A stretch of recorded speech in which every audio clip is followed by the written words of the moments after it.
The numbers told the story. They always do. It's one of those idiots who believe in analytics. This is A Numbers Game with Gil Alexander on VSiN. Thursday edition of A Numbers Game here on VSiN. Matt Brown in for Gil Alexander. As always, my friend and yours, Kelley Bydlon, sitting here on the desk with me. We have Jonathan Davis a little later to talk some NHL. Adam Burke joining us at the end of the program to talk some Major League Baseball. And you know what? Anything else that he wants to talk about, Adam's writing about everything over there on VSiN.com. Also the co-host of the Double Play podcast over on DraftKings Network as well. So we will talk to Adam Burke a little bit later in the program as well. Kick things off with what seems to be the growing trend amongst every single thing in sports. And this has always been the case, but the fact is now we have more avenues for everything to get highlighted. We have more ways for people's voices to get out there. And that is their displeasure with any sort of form of refereeing. This happens in football. This happens in basketball. This happens in baseball. We are already moving towards robo-umpires. AAA has robo-umpires that they're trying to figure out if that's the way to go. I welcome our robot overlords actually in baseball because there shouldn't be this guy has a low strike zone. This guy has a high strike zone. This guy has a wide strike zone. No, that doesn't exist. A strike zone is a finite area that exists, and there shouldn't be any difference in the strike zones. And so here we go with, was this a pass interference? Was this not a pass interference? Was this a hold? Was this not a hold? Now we get over into the NBA. Wow, have we had a ton of complaining about the referees and what is going on in these games. Have they been more physical than we have been accustomed to over the last few years? I would say yes. Then you listen to these guys that played in the 80s and 90s, and they go, I mean, that's basketball, man. Like, that's just what we're watching out there. That's just basketball. You guys think that this is so crazy because we have become accustomed to where every single little thing, every single little ticky-tack thing becomes a foul call. Well, is there something that we can do about this to create a happy medium? Because I don't think you can referee a sport one way during the regular season and change that into the postseason. So can we find a way without going to robot referees in NBA? Is there something that we can do to get a little bit more consistency throughout the course of the entire NBA season? I know that you want to make sure that these players stay healthy. You want to make sure that the stars are there for the playoffs, which is why you probably referee this game a little bit lighter during the regular season. But Kelley, when I see what's been kind of going on here throughout the early part of these playoffs, it's almost like two different games that are going on out there. And again, I'm not for or against the way that the refs are calling these games. I don't mind if there's a little bit more physicality in the NBA game, if there was more consistency with that throughout the course of the NBA season. And I don't mind if they continue to referee it the same they did the way that through the whole, because at least there's consistency there. But I kind of do understand why we have this outrage, why maybe fans who have just caught a game here and there throughout the course of the season, and then they tune into the playoffs, and they're kind of like, well, this is not what I saw at all during the course of the regular season. So I can understand why there is outrage. I can understand why these players are getting frustrated. I can understand why these coaches are getting frustrated as well, because they don't really know now. They're almost having to re-game plan. They're almost having to re-understand what a foul is. And we've gotten to the most important part of the season, which is the playoffs. Yeah, I think that it's all about consistency, right? Whether we're talking game to game, within a game, from regular season to the postseason, I think the one that we've come to just accept is that the officiating will be different in the postseason than it is in the regular season. I think the part that's really tricky about this year, though, is, we have on record at this point that post-All-Star break, the rest of the regular season was officiated differently, and they allowed more contact. So then when you go from, okay, what was play like in December to what was play like in March, and then what's play like now, you're really jumping a couple steps there. So there's a lot of contact. I get it. I'm almost like you. I'm for it. That's fine with me. Just call it consistently on both sides of the ball. That seems to be one of the bigger issues. And if you're going to allow the extra contact, then you go back to the Miles Turner thing in Game 1, where you, in a critical moment of the game, in which we saw screens like that in the 80s and 90s. Yep. Every game, multiple times a game. It was never called a foul. That was a borderline even in today's NBA as far as that call goes. And so now you're sitting there and you look at that being called and you go, wait, we officiated this game. one way for the first 58 minutes of the game, and then there all the 30-plus screens set that were probably most of them moving exactly like that. Yeah, so 58 minutes we refereed this one way, and then the final clutch time, whatever, just because it was an important possession, just because it was an important part of the game, now we're going to change the way that we do this. I at least can sympathize with the frustrations, and I'm not saying that I agree one way or the other. Again, no dog in the fight in all of this. I'm not trying to say, I mean, I guess there's a futures ticket with the Pacers involved, but, you you get what I'm saying. Like, I'm not a Pacers fan. I'm not, I don't have a series price. I don't have any of that. So I don't really have a dog in the fight, but I can understand the argument. I can understand what's going on. I can understand even as bettors, right? Key moments, because it will come down to one of these weird fouls getting called that's going to either push a game over because a guy goes to the free throw line, or cover a spread or whatever it might be that shouldn't have gotten covered. Like, it will happen. It will inevitably affect a bet. It will inevitably affect a player prop or whatever it is, somewhere down the line, because the guy gets to the line for 2 free throws that he probably shouldn't at the end of the game. So there are all kinds of implications here that goes down. And so I look at this. And are we a little sensitive? Sure we are. Should everyone have a voice? Probably not. You maybe should have to pass a test to get a Twitter account. You know what I'm saying? Like, whatever, something along like every person can't scream from a mountaintop about every single thing that goes wrong against your team. But I do get what is kind of collectively brewing here in all forms of sports, because all we really ask for is consistency. Yeah. Like, there shouldn't be in the NFL, Kelly, we now have so much analytics on everything that we can get this guy's crew calls more holding penalties than this guy's crew, and this guy's crew has more personal fouls than this guy's crew, and all. And we're like, no, that shouldn't be the case. A personal foul is a personal foul. Holding is a holding is a hold. There shouldn't be variance among the crews. The same way I was talking about with the strike zone. There shouldn't be a low strike zone or a high strike zone or a wide strike zone, because the strike zone is the strike zone. And so it's the same deal in the NBA. I understand it's a little bit more difficult. You're making split-second decisions on what's going on in real time with dudes moving very fast and a lot of things that are going on. However, we're just asking for consistency of what is and what is not getting called on a consistent basis. Yeah, 100%. Yeah. Absolutely. I mean, we talked about this Pacers-Knicks game last night, though. I mean, you're going to hear a lot about, the Pacers have filed a complaint to the NBA over 78 calls from Game 1 and Game 2 that they felt were officiated wrong. That's it, Matt. Only 78, okay? That's all they're asking to address. I don't have much sympathy for Pacers backers and those people complaining, though, last night. Like, it is... Yeah, it was another night with some iffy calls. It wasn't nearly as bad as Game 1 to me, not even close from that side of things. And if you're complaining about that last night, maybe take the time to reflect on, you had a whole quarter plus without Jalen Brunson in that game, OG Anunoby missing the end of the game, and you still couldn't close out the Knicks. I'm sorry, but that's the way you got to look at it today. I said this last night to a couple of Pacers fans on the Twitter machine. I go, are you sure you're not just frustrated? You're frustrated. As to what's going on with the series? Because here's the thing. Deep down, it's over, because you did. What did we say? You and I both said this. JVT said this as we were talking to him about this game. The only way they were going to win this game is if they got a monster performance from Tyrese Halliburton. They got the monster performance from Tyrese Halliburton and still couldn't get it done. It's a 130-121 victory for the Knicks. The Knicks come all the way back and cover, by the way. Any number that was out there.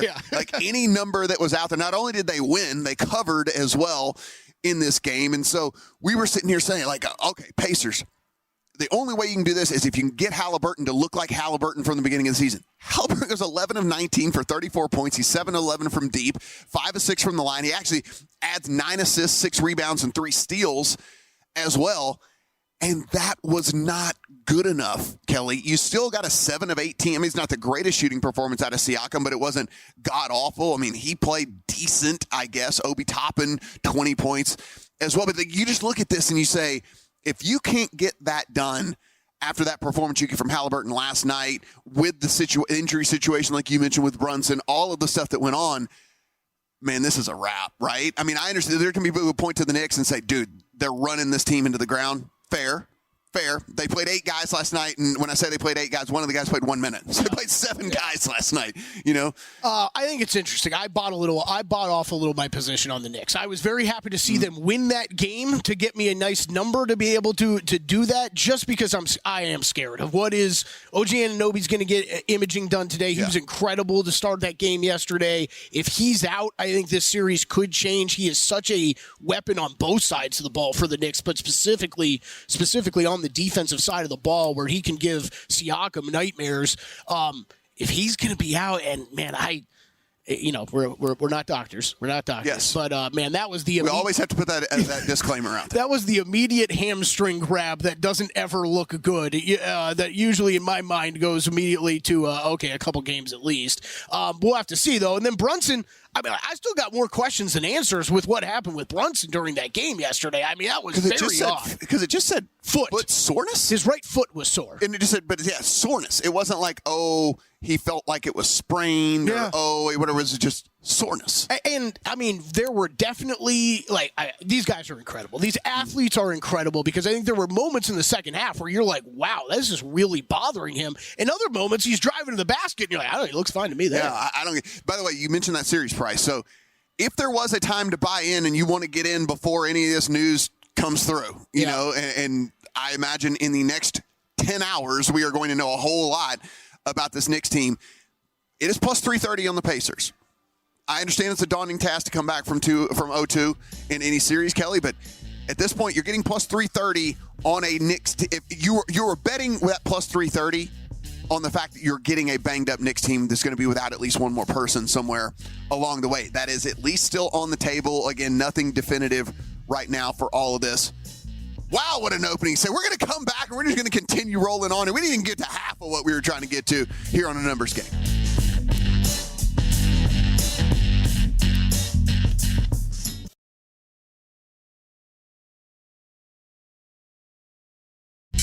A numbers game on VSiN, the sports betting network.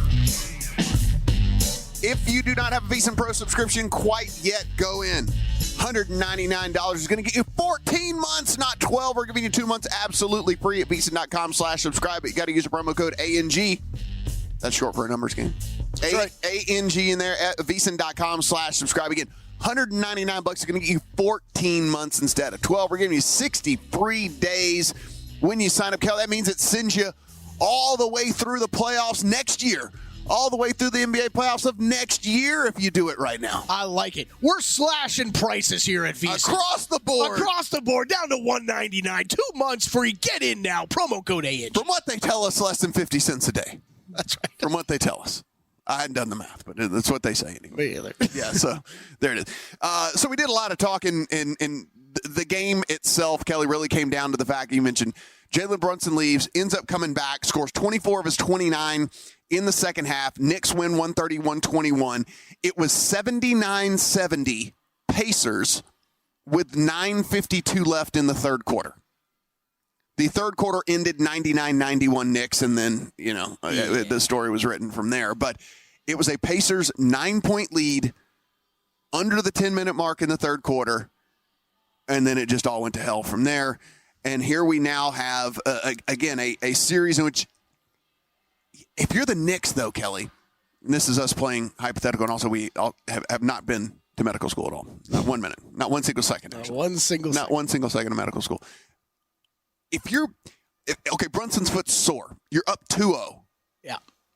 It's a road game anyway. Are you resting him? No, it's playoffs. You say, get that sore foot out there. Absolutely. Yeah. This is no. We can't go down OG, if it's a hamstring, maybe a little bit different situation. But yes, not a doctor. Yes. Immediate reaction to what you just said.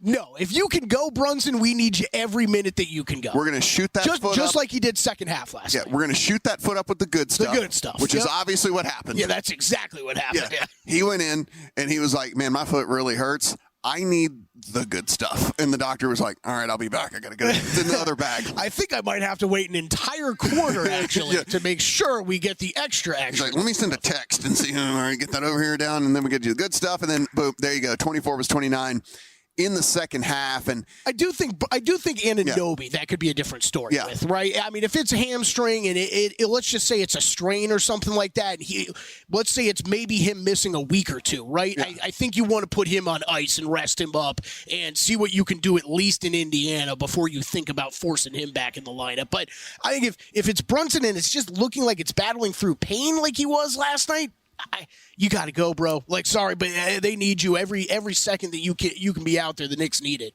You know what? I would pay some good money for the good stuff. How come the good stuff isn't available? We could sample it. Yeah, like how come the good stuff isn't? We always talk about that they get the good stuff, and it's like, well, what do you? I have means. I have money. I'll pay for the good stuff. How come the good stuff's not available to me? I think I needed that after the kicking incident with my calf. Yes, I needed the good stuff on the field. You definitely needed. We were supposed to go to the golf tournament that day. Yeah, you had to go home to my couch. You definitely needed the good stuff that day. We could have walked around golf. We just shot you up, let you sit down for 30 minutes, let it kicked in. Boom, we're out there. We're watching some holes. Maybe one crown and diet. We're good to go. It'd have been amazing. Someone make the good stuff available to the public out there. All right, there's your $1 billion idea. Absolutely free. How about the Celtics minus 380 to win the East now? 380. They've won one game in the second round, and they are minus 380. We do have 2 more basketball games tonight. We should talk about, though there isn't much to talk about here in this Cavs-Celtics game, as the Celtics are now 13.5-point favorites in this, plus 625 on the Cavs money line. 212 is the total. Kelly, we've seen this thing tick 2 points now. It goes off, I guess a point and a half. It start 11.5, goes 12, 12.5 in some books, and now 13.5. As we get to this game, from where we were in game 1, listen, the reason I'm not willing there's a point where there's probably a buy point on the Cavs, but the thing is with me is I think the Cavs are likely smart enough to understand the only chance they have to beat the Celtics in this series in any game is to increase the variance. And the problem is when you increase the variance, then games can get way out of control. Like the Cavs probably, if you sat down and modeled this and like there was a actual true real game theory for the Cavs, seeing how outmanned that they are, they should probably shoot 55 threes in this game. I mean, that is the Celtics trap, though, right? Like, they want you to try to beat them that way. Yeah, but it's the only way. But what I'm saying, if you try to play if the Cavs try to play them straight up, it's over. They're not going to win, right? Like it is. So it's like you almost have to look at it and say, well, who cares if we lose? If we losing by 25 doesn't matter, right? Like it doesn't matter if we lose by 25. Like we have to go out and try to increase the variance in this game. And what if we shoot 55 of them and we end up making 21 of them? I mean, there is a world that exists that happens through the course of one game. I think that's the only way that they can do this. And so that's why I don't know what the buy point would be on the Cavs for me, but I think that they understand the path to victory has to be doing something like that. And with that, if it's not dropping, Celtics will cover this 13, and they might double it up again, right? I mean, they doubled it up in game 1. They might double it up again. Yeah, I mean, between that, maybe they do take that approach to the game. Between that and between garbage time, I think this does make it difficult to talk about this point spread specifically. I do like Will Hill's bet. He came on here, talked about yesterday, team total under on the Cavs. I think that's a way you could look for sure. I even like I think he mentioned it as well, the first half team total under. It's probably where I'd look. Just take garbage time out of it if it does become a Celtics blowout. I like that. I didn't end up betting anything, though. I'm with you. I think this one's kind of too tough to figure out almost every game. But I'll still keep going back to the well with Donovan Mitchell. Like you brought up, I had great the other day over on his point prop. I bet it at 29.5 last night. I'm over on that. You got to get above 30 to make me rethink that. He launched 25 shots last game. There's no reason to think that's going to be any less. In fact, if the game does happen to be close, it's probably going to go up because they did take him out at a certain point. So I went with that. Nothing huge for me tonight, but that is my one bet in that game. Yeah, I think I don't know if there's a number, like you said, under 30, under 32, 32 and a half, something like that would scare me off with Mitchell, just strictly based off of what is the expected volume again. Now, He's had bad game. He can have bad game. Yeah, totally. Absolutely. But we're betting on opportunity. It's the same thing we talk about all the time with player props. Like, we want to bet on opportunity because opportunity at least brings the chance of this hitting. Like, it's hard to bet, dude. So like, I've often said this about Jokic and why he's so hard to bet from a player prop perspective. One, because he plays two different types of games. Like, some days he'll accept the scorer role. Yes, yeah. Other days he'll just accept the distributor role. Two, he just doesn't shoot with volume. So, like, you have to have incredible efficiency from a dude like Jokic when you're betting a player prop on him. It's not the same with Mitchell. Like, we know, like, Mitchell, my guess tonight in a game like this where they just got the wheels blown off, like, I think his baseline is what we got in game one, which is 25 shots. And if they keep this even somewhat competitive, Kelly, I'm not kidding you, we could see this dude take 30, 31, 32 shots in this game because there is no other path to victory. They don't have another stud scorer. He has to be the guy that does that. And if you go down in flames with your dude, at least your dude is how you went down in flames. Yeah, the other one I think to think about, I was just looking this up because I think this does speak to the game script a little bit that you could be there's no way this is accurate. Okay, the one I was going to bring up quick is I feel like DraftKings has tripped me up a couple times with these Donovan Mitchell player props. Points over, I think the other look would be 3-pointers over, right? He was 4 for 11. He took 11 3-pointers. Yeah. And think about the game script that you brought up. Absolutely, it could turn into that. High variance, let's take a lot of threes, try to beat the Celtics. Took 11 last game. It's probably not going to be too much less than that. Right now, DraftKings, it's set at 2.5 for some reason on his threes. Over juiced to -166. Yeah. I think 3.5, over 3.5, wherever that's priced at, that would be. Or just including it in like a same game parlay or something like that, would be a bet. Where it's like, okay, it's this, and it's just 3 based off Mitchell and volume and whatever, you know? And again, if the game gets way out of hand too early, then sure, I guess it could. But you're almost like no harm, no foul situation with the Cavs at this point where you're probably not taking Donovan Mitchell out until the 5-minute mark in a fourth quarter or 6-minute mark in a fourth quarter because it's like, why? I mean, it's the playoffs. It was pretty gross when the Mavericks did that the other night. They weren't even down to full 20 yet, and it was the 5-minute mark, and they waved the white flag. So I would hope you play to like the 3.5-minute mark, and then you're down like 20. Then I might be more okay with that. Yeah, and listen. You get a little lighter defense too whenever our team's up big. So like you're talking about those threes, he might get a couple of uncontested looks as well. So stuff to look at in this one. But again, it's just a tough handicap. It's a lopsided series. It's a lopsided game. The variance is really, really wide in this thing. So I just don't know. I don't know where to go with all that. We got one more basketball game to get to here, and then we'll start talking some NFL bets as well. Kelly, I love running through these divisions with you, get our thoughts here on anything that may or may not be heading into our account here on a numbers game on Thursday.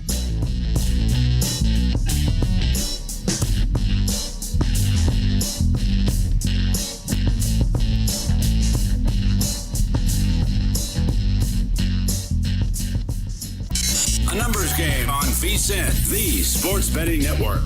This segment of A Numbers Game is brought to you by Zyn Nicotine Pouches, America's #1 nicotine pouch that requires no timeouts or half times. Zyn is a smoke-free, spit-free, hassle-free nicotine pouch that can be enjoyed anywhere, anytime. What makes Zyn #1? It's available in a deep roster of varieties, including wintergreen, spearmint, and citrus. And you can choose between 2 strengths, 3 milligrams or 6 milligrams. Zyn is made with only 6 simple ingredients and is easy to use. Plus, it delivers up to 1 hour of nicotine satisfaction per pouch. Zyn is discreet, so you can enjoy them indoors or out. Never miss an at-bat or game-saving catch with Zyn. Find your Zyn at your local convenience store or online at Zyn.com. That's Zyn, ZYN.com. Warning, this product contains nicotine.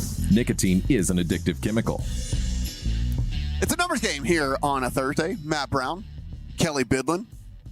That's new, the pre-done reads. I don't mind it. Thanks, Ryan Hunter. Yeah, I don't mind it. It's great hearing your voice in the morning. I mean, if I had to power through a 60-second read, I think it would be tough. It'd be tough. I only have so much brain power. I wouldn't be able to do that. Speaking of only, I'm not sure that was a full 60 either. Yeah, and also to talking about so much brain power, we have skipped right over hockey.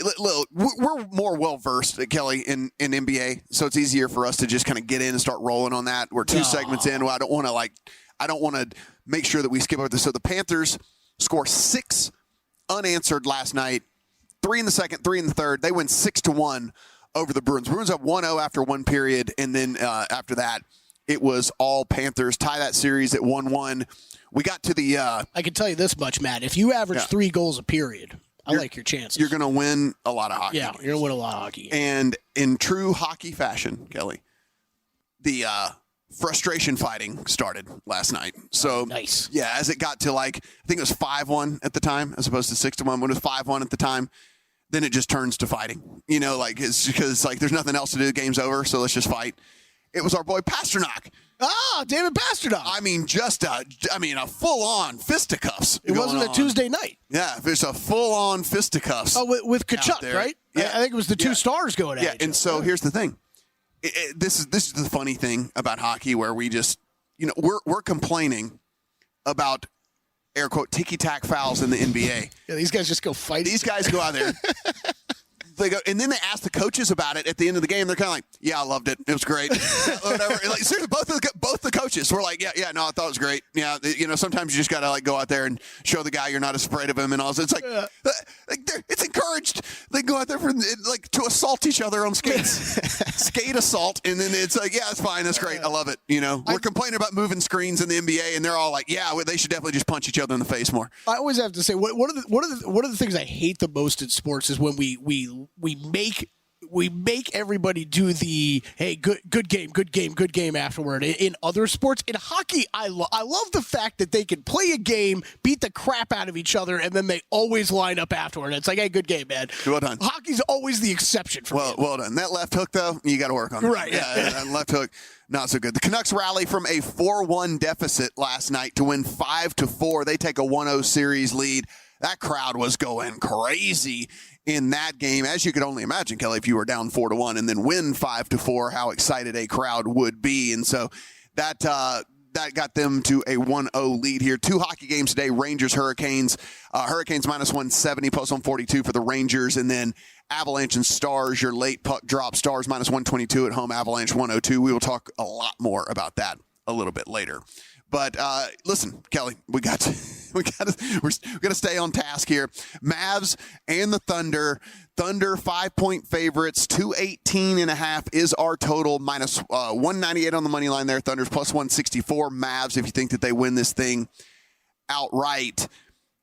Here we go again, right? It's if I knew more, maybe I could come with a much more informed opinion. But the problem is we know that Luka is not the same. We know that Luka is playing through things right now.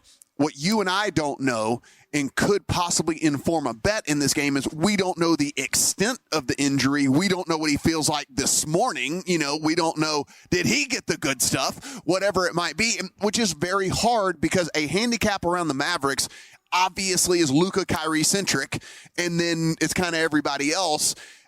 It's just a really tough go for me. I mean, maybe we monitor the Twitter throughout the course of the day. Maybe we get some inside information. Maybe we start to understand at least a little bit better what's going on with Luka. But until I have that information, it would be hard for me to pull the trigger on the Mavs. Yeah, I don't think you're going to get anything. I mean, he's already listed as probable, so he's going to go. He's going to go. I think what you've seen out of Luka, unfortunately, is probably what you're going to get. Yeah, and look, I think there's going to be games where it's not going to bother him as much, right? And he's going to be able to do a little bit more. Man, I thought what he looked like in game 1, though, was really it was really jolting, just because it was the first time where he had an extended break, right? At least in the first series, you're like, okay, I don't really know how to read into some of this because he's playing every other night. He had a full 4 days off in between series. I don't know how much affected with that little closeout where he went down to. He definitely, to me, he looked more bothered, way more bothered after that. So I don't really know how much. That's the biggest question for me. How much of that was just a game 1 thing that maybe clears up by game 2, and he looks a little better, but man, the step back just isn't hitting. His 3-pointers the past few games, he just can't. He's not making. He's making a very low clip. Look, I've got big futures positions on the Mavs. I don't have much confidence in right now. Didn't run delay 5 with the Thunder, although that's exactly where I would look. I don't think there's anything wrong with this line. I'd be a little scared of taking Mavericks tonight. I wouldn't be that worried about laying the points with the Thunder. Well, I actually did put a bet in. I played team total over. That's where I went on the OKC side, hoping Mavericks would still pull out a win. But I think Oklahoma City, just from what I saw, offensively and defensively, they still look like the same team through the regular season, through last round, through game one. It is a top 5 offensive and defensive team that's going to run a lot of fresh bodies at you. And if the Mavericks are having the same kind of turnover problems that they were having in game one and rebounding issues, it's hard to see them slowing down the Thunder. Jokic wins his third MVP last night. Kelly, did you see the video when they announced it? And he just basically went, "I'm so excited." Yeah. And whenever, he just doesn't even care anymore. You've won multiple MVPs, so the third one just doesn't even hit anymore. Yeah. SGA still should have gotten more love than he did from the voters. That's all I'm going to say. That's all. Sorry. I'm not going to say that. I had bets on SGA. Okay, Right, I didn't think for a second they were going to win after the past couple months since the All-Star break. But he should have gotten more first-place votes than 15. A congratulations to our friend Dr. Mr. Eric Eager out there, Kelly.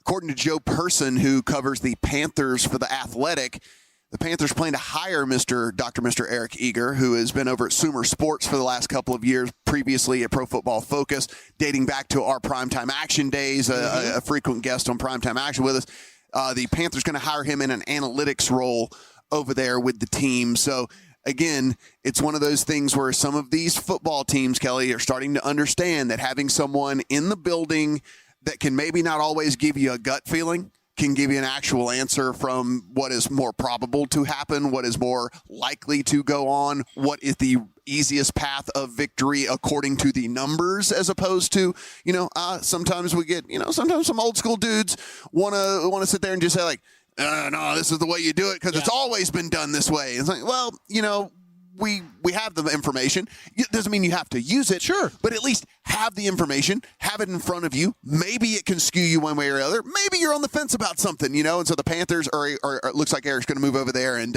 congrats to him. Good guy, obviously a guy that we've known for several years now. Yeah, biggest thing, hey, it's great when you hear good things happen to good people, right? And that is Eric Eager. So started with him. Congratulations, Eric. Hope it all works out and the transition works out fine. I doubt we're going to be able to have you all in the network as much anymore. That's what I was going to say. That was the only thing when we were kind of discussing this on the text with the game. We were like, R.I.P. to his betting career, because can't do that anymore. Which that's you are now forbidden from betting on the NFL, which it should be. Yep. He's inside the building, so can't do that. So R.I.P. to his NFL betting career. He's going to have to take up betting highlight and all these other things that are out there. Cricket, but awesome news for him. One thing before we go to break here, Kelly. By the way, we were going to talk to you guys about our golf picks, but the tournament's been delayed. Heavy rains in the area currently right now over there in North Carolina. They're going to try to get it going in about an hour over there, about an hour and a half, I should say.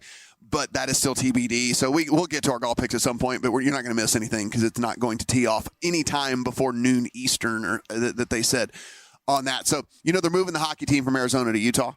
Yeah.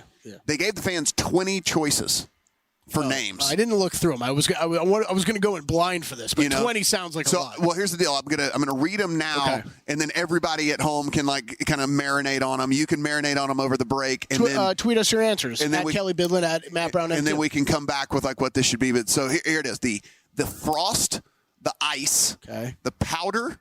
So far, it sounds like they really want to fall into the Utah. The category of not having an S at the end of your Mountaineers, Freeze, Mammoth, Black Diamonds, Blast, the Caribou.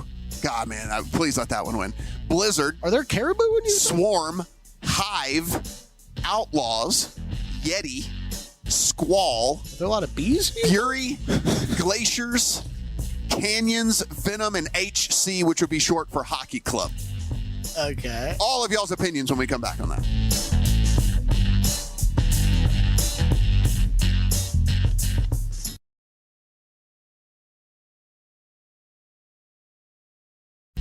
A numbers game on VSiN, the sports betting network.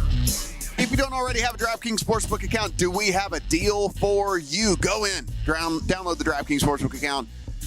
Make your deposit using the promo code VSIN, V-S-I-N. Bet $5. We're going to give you $150 instantly in bonus bets. That's all you got to do. Download the app. Use the promo code VSIN when you deposit. Bet $5. We're going to give you $150 instantly in bonus bets. DraftKings Sportsbook. The crown is yours. We left you guys with 20 different names for the Utah hockey team, which, by the way, they're going to go by Utah whatever. It's not going to be the Salt Lake City whatever. It's going to be the Utah whatever. That was one of my clarifications during the break, yes. I think that's We- important when you're discussing a name. How does it flow? Yeah, and so we did a minimal amount of research on the break as much as we could. We found out that it is the Beehive State, which is why the Hive is part of the deal. We also did something where you have to eliminate one of these. So Caribou, we did some research. Montana, Idaho, Washington, and obviously Alaska are like the main the places you find caribou. So Leave it for Alaska and Canada. Come on. If there's like a few roaming around in Utah somewhere, listen, you can't have more caribou on the hockey team. Like if you can't have more players on the hockey team named Caribou than there are caribou in the state. So that gets done. Yeah, I brought it up. It's kind of why I have a problem with the Florida Panthers name. Like, I lived in Florida for a long time, didn't see many Panthers. I get it. That's part of the idea. They're an endangered species there. But you just don't connect that with Florida. You use an alligator or something like that. So where did you land? So they give you the option, right? This is Kelley Bydlon gets to name the Utah hockey team. Where does it land? First of all, I'd go back to my marketing team and be like, I need 20 more names. I need 20 more names to consider. But if I have to choose from this list, I'm going with the Utah Yeti. I think the Utah Yeti sounds awesome. And it flows, right? That was the importance between Salt Lake City and Utah. Yeti. The Utah Yeti. Yeah, the Utah Yeti. There's a couple terrible. Here's the thing. Canyons? Well, come on. Canyon, and also, like, outlaw. You don't think of the outlaw. Like, you don't think of when you think Utah, the last thing you think of is outlaws. Yeah, and you don't think outlaws. I'm sorry, but I'm skipping all the skiing names. Like, anything to do with skiing. Like that makes you sound badass and tough when you hit the ice. A bunch of skiing terms. Yeah, let's go to Park City. Yeah, he's like, have a good. He's like, and tonight the Powder come to town. It's like, no. I mean, come on, like that's just no way. There ain't no fighting in Park City. Okay, come on. You know, like we're not scared of the Powder coming to town. You know, like that's not happening. You know what? You might be scared of the Yeti though. You might be scared of the Yeti. You might be scared also, of the Yeti. There's some cool uniform opportunities with that one too. There it is, Utah Yeti. I think we did it. Utah Yeti. Utah. We just saved you guys out there. You no longer have to vote. It's going to be the Utah Yeti. Kelly, real quick, a quick note. If you guys did not see this yesterday. Oh, I missed the beginning. That is a fan vote for out of those 20 names. Yeah. Wow. Yeah. Okay. It's a fan vote. That's what I said. They gave you the power to do it. Pick correct, fans. Pick correct. There are some names you can eliminate off there. This is not a pat on the back. We had absolutely no inside information that this was going to happen, but we did have on Paul Sporer on Tuesday. We did say, hey, maybe you want to throw a Paul Skeens Rookie of the Year ticket into your account. It looks like they're stretching him out to come up sometime pretty soon. Well, that pretty soon is now. So he got the call, and he will actually be starting for the Pirates this week. So Skeen, they saw all they needed to see in him down in AAA, where he was just absolutely dominating guys at AAA, and so Skeens is going to come up, which obviously if he were to pitch well, plenty of time for him to win the Rookie of the Year in all of that. So maybe, hopefully you threw that in there. I put a ticket in as we talked about on that. And did odds move big time? You know, it just a couple. You texted me when it happened. I ran to check if I could make a bet. They had pulled them all down. I didn't check after they got reposted. Just a couple of points, right? Okay. So you could find out there at the time, like we said, 14, 15 to 1, something like that. And so now over on the NL side, Skeens is 10 to 1. So it fell 4 or 5 points. Yeah. So yeah. Okay. Yeah. So that's not bad though. Not terrible, but again, that's what we were saying. We were saying the second he got the call, it was going to fall, right? And so that's why we were trying to get it in there a little bit earlier. And we do. So we'll see what happens. Hopefully he pitches well. That's 2 Tuesdays in a row, actually, on a numbers game where I don't want to say accidental, where we accidentally predicted some news. But, like, I asked Gil about Luis Arias being traded last week. We were discussing that for all of 2 minutes, and then a day later he ends up getting randomly traded. We were talking about fewest wins market. So, I don't know. That's becoming a odd trend on Tuesdays, apparently. Yeah, I mean, it was an interesting deal with Skeens because just like it was almost like the writing was on the wall, but like they didn't. They were not saying they were going to bring him up, you know, but they're certainly like, all right, this guy's now started at 3.5, 4 innings, 5 innings, 6 innings. So yeah, they were going to get him up there. Dude throws triple. At the very least, he's must watch. Like half his fastballs are going to be 100 miles an hour as a starting pitcher. That's pretty fun. He was good watching in college. Yeah. Can you imagine throwing 100 miles? Like what that must be? No, I mean throwing 100 miles an hour. You pitched once upon a time. Yeah, but that's got to. I mean, nowhere. I mean, come on. Let's put it this way: I'm not even standing in the batter's box. Okay, like I used to play these games with Josh Towers, where I'm like, how much do you think you could gas it? Like, how much do you get in there? But he's been out of the game too long. I'm not going to trust his accuracy right now. You know, I don't mind getting beamed by that. Yeah, I wouldn't. Yeah, you don't want that. Ain't nobody got time for that. No. All right, so we talked about these divisions. I want to keep rolling through these and see if there's anything that we like in any of these. And I think this is the most interesting one over on the AFC side of things, Kelly, which is the AFC South. I think the Texans are going to be good. I think the Texans really surprised us last year with all they did. I think the Texans had a good offseason.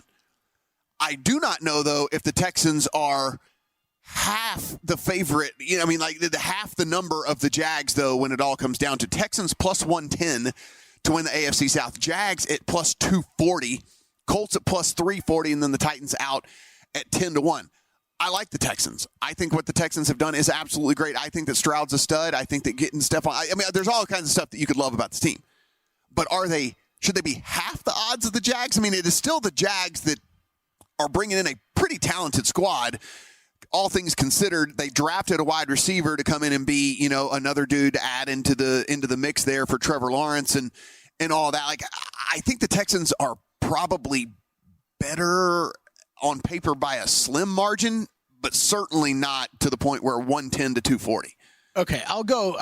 This might be, it probably is an overreaction, but I don't think the quarterback position's even close. I think C.J. Stroud's that much better than Trevor Lawrence. I only saw it in 1 year. I think he is that much better. Look at you. Now here's where this division becomes tricky for me, Matt. It's not, because I agree with you for the most part. Is there that big of a difference as a team whole between the Texans and the Jags? Probably not. There's still a wild card team in this division, though, to me, and that is the Colts. I mean, we saw very little of Anthony Richardson last year, and what we did see was damn impressive, and I think he could be really good too. So I can't wait to see him back on the football field. It's probably going to keep me out of betting mostly anything in this division. I think I would still bet the Jags. I mean, look. Trevor Lawrence has been good. He just hasn't been great, and that's the problem, right? Because we all thought that he was going to be great. Everyone talked about him being the greatest can't-miss prospect since Andrew Luck and all the thing, you know, all the hype that surrounded him coming in, and he has not been that. But he's been good. And so you have Christian Kirk still on the roster. You draft Brian Thomas, and then you sign, for what it's worth, you sign Gabe Davis. But the thing is Gabe Davis now can be a wide receiver 3. Mm-hmm. And that's probably what Gabe Davis is.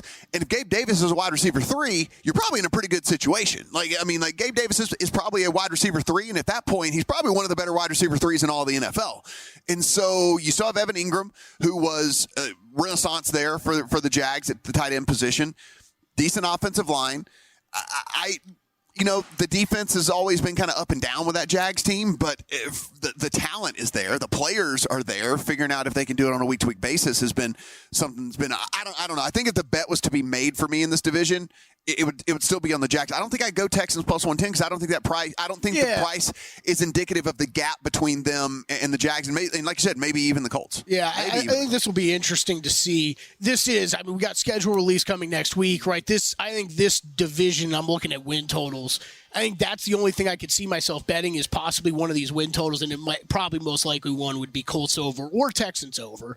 I think I'd rather bet that than the division odds, but that's going to be schedule dependent. I'll be looking at that. And the other team you and I were kind of talking about off the air is, and I have no idea what to make of the Titans either. So, it's kind of another wild card in there. I don't really want to consider if I'm betting a division price here. We didn't even talk about that yesterday. Yeah, so they signed Tyler Boyd. Yeah. So now their wide receiver room is D-Hop, Ridley, and Tyler Boyd with whatever they're going to do with Traylon Burks, who's is just kind of over there. I mean, on the 2 side. years ago, if you were playing Madden, they got the best wide receiver core in the NFL. So you and I think. I mean, I don't know how much your opinion changed last year. I still think Will Levis has a chance to be something. Sure. And that is a great wide receiver room. It wouldn't shock me if they blew this 6.5 win total out of the water. There's a lot of unknowns with it for me, this division. I'm kind of glad most of them are all in the same division together, so I can kind of just toss this one out. And I don't. Trevor Lawrence, like you said, he's not a bad quarterback. Yeah. He's good. I do think C.J. Stroud could end up being that good, though. That's really my point with him. As we head to break, that's all we need for the AFC West. Yeah, the Chiefs are going to win it. Like, there's the Chargers have no shot. Raiders have no shot. There, yeah. Broncos have no shot. That's all we need. That's all we needed for the AFC West. We literally needed no more than the outro music here. I will consider Broncos and Raiders win totals under. That's for sure. That's all we needed for that one. Let's talk some hockey when we come back.